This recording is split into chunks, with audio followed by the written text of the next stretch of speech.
అండి అందరికీ నమస్కారం. సముద్ర ఫార్మ్స్ నుంచి మీ సందీప్. ఇక్కడ మీరు చూస్తుండేది బెండ చెట్లు. ఈ బెండ చెట్లు ఆకులు పేలుగా మారుతూ అదేవిధంగా కాయలు కూడా కొద్దిగా రంగు మారుతూ ఉంది. దీనికి కారణం ఏమంటే దీనికి ఒక రోగం వచ్చిందండి.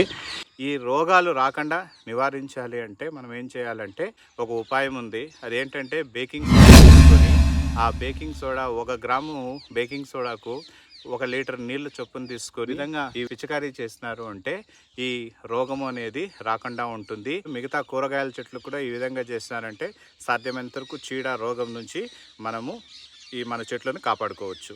చిన్న మొత్తంలో ఇంటికి కావాల్సిన కూరగాయలు పండించేటప్పుడు ఎటువంటి కెమికల్ స్ప్రేస్ ఉపయోగించకుండా నేను పుల్లని మజ్జిగ, బూడిద, అదేవిధంగా ఈ టీ డికాషన్ నుంచి వచ్చేటటువంటి పౌడర్ను నిల్వ ఉంచుకొని వాటిని ఉపయోగించి నేను వీటిని సహజంగానే నేను ఈ కూరగాయ చెట్లన్నింటినీ పండిస్తున్నాను.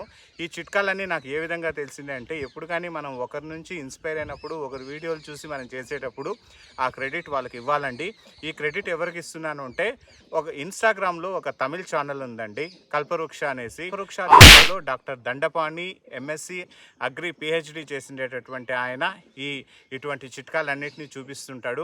ఆయన్ను నేను ఇన్స్పైర్గా తీసుకొని ఆయన ఇచ్చేటటువంటి చిట్కాలు పాటించి నేను చాలా సక్సెస్ఫుల్గా ఈ కూరగాయలను పండిస్తున్నాను. మనం విత్తనం వేసిన 15 రోజులకే మనం గమనించి కానీ ఆ రోగ నివారణ చర్యలు తీసుకున్నాము అంటే మనకు దిగుబడి బాగుంటుంది. అదేవిధంగా కెమికల్ ఫ్రీ వెజిటబుల్స్ను మనము హార్వెస్ట్ చేసుకునేదానికి అవకాశం ఉంటుంది. ఇది రైతే రాజు.